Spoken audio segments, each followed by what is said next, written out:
Berawal dari sebuah kampung di pinggir utara Bekasi yang bernama Ujung Malang sebagai cikal bakal Ujung Harapan.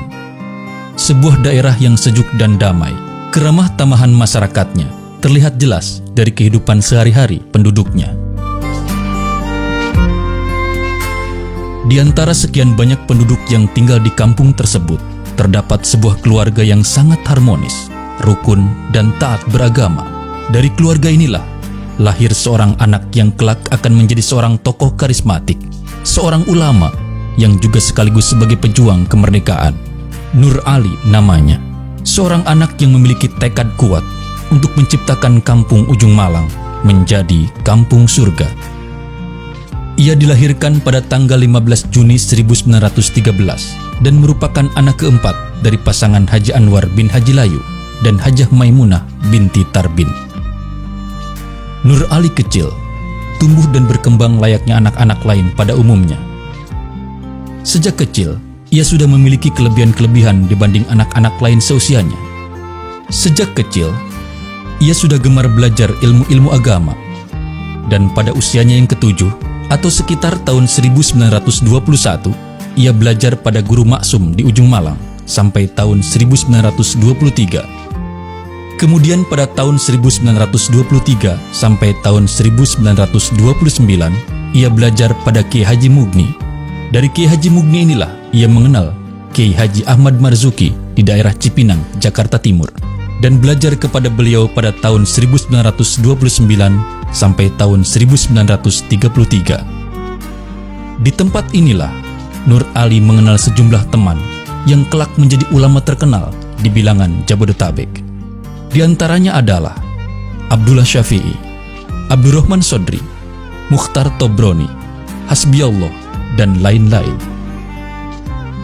Bakat kepemimpinan Nur Ali memang sudah menonjol sejak kecil.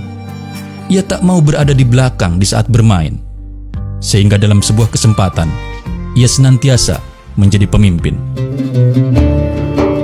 Nur Ali muda sangat haus dengan ilmu pengetahuan, khususnya ilmu-ilmu agama. Merasa tak puas dengan pengetahuan yang dimilikinya, ia pun rela meninggalkan kedua orang tua dan kampung halamannya untuk melanjutkan pendidikan di Makkatul Mukarramah. Berguru kepada Syekh Muhammad Ali Al-Maliki, Syekh Umar Hamdan, dan Syekh Muhammad Amin Al-Qutbi pada tahun 1933. Selain itu, ia juga belajar kepada Syekh Abdul Jalil yang mengajarkan ilmu politik kepadanya, dan Syekh Ibnu Arabi yang mengajarkan hadis serta ulumul Quran.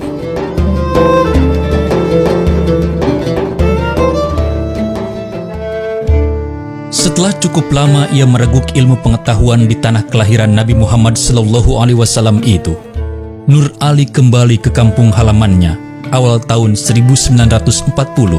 Kemudian ia membuka pengajian di masjid di samping rumahnya.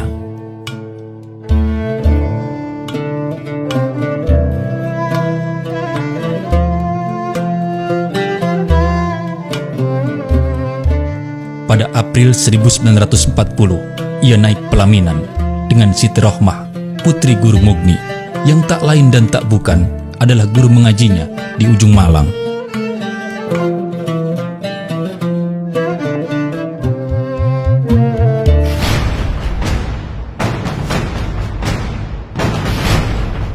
Tak lama kemudian, bala tentara Jepang masuk ke Indonesia.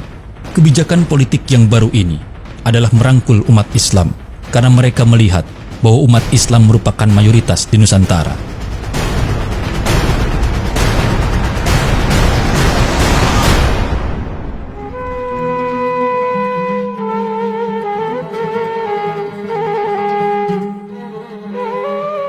Kegiatan pesantren sempat terhenti waktu api revolusi berkobar. Namun usai perang melawan Belanda, pesantren ini didirikan kembali dengan nama Sekolah Rakyat Islam atau SRI Ujung Malang. Pada masa itu, penanganan sehari-hari SRI Ujung Malang dilakukan oleh Kiai Haji Abdul Mugni, Yakub Gani, Muhyiddin Anwar, Haji M. Arsyad, Haji Abdul Somad Murdani, Kiai Haji Zunaidi, dan Rohiman. Dalam waktu 2 tahun, SRI Ujung Malang tak mampu menampung jumlah murid yang terus membengkak. Maka para pengurus SRI Ujung Malang memindahkan kegiatan belajar dari rumah Yakub Gani ke masjid yang sekarang menjadi Masjid Al-Baqiyatus Shalihat pada tahun 1952. Para alumni SRI inilah yang kelak menjadi cikal bakal tenaga pengajar di At-Taqwa, seperti Kiai Haji Tajuddin Marzuki, Kiai Haji Ahmad Rosidi HS, dan Kiai Haji Ma'ali Samsudin.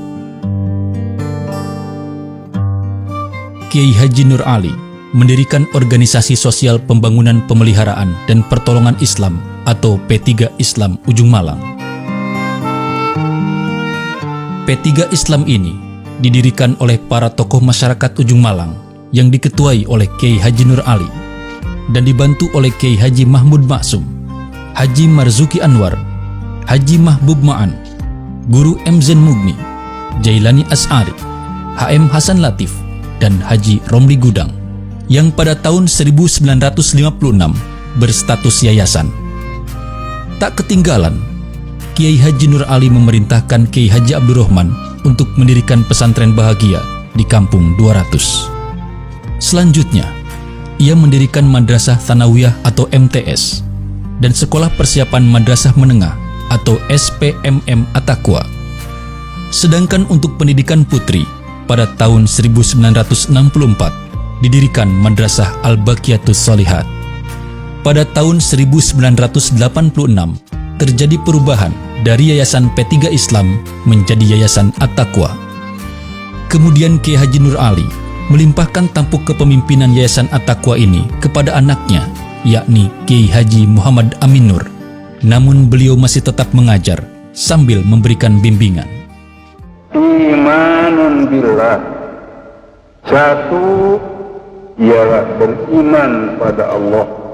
Pokoknya beriman pada rukun iman yang 6 perkara itu termasuk pekerjaan yang paling apa? Sebab tanpa iman Islam tidak ada apa-apanya. Sholat kita, puasa kita, ya, haji kita, zakat kita, tanpa iman itu tidak ada apa-apa. Baru ada maknanya pekerjaan Islam tadi kalau ada iman pokok. Tapi yang lain tanpa Islam juga nggak ada apa-apa lagi. Orang umpama dia berjuang, berjihad, berjariah, bersedekah, tapi sholat mah kagak, puasa kagak, zakat kagak, haji kagak, itu pun tidak ada maknanya lagi. Akhirnya, ulama besar ini berpulang ke rahmatullah pada tanggal 5 Mei 1991 Masehi, bertepatan pada tanggal 25 Rajab 1412 Hijriah.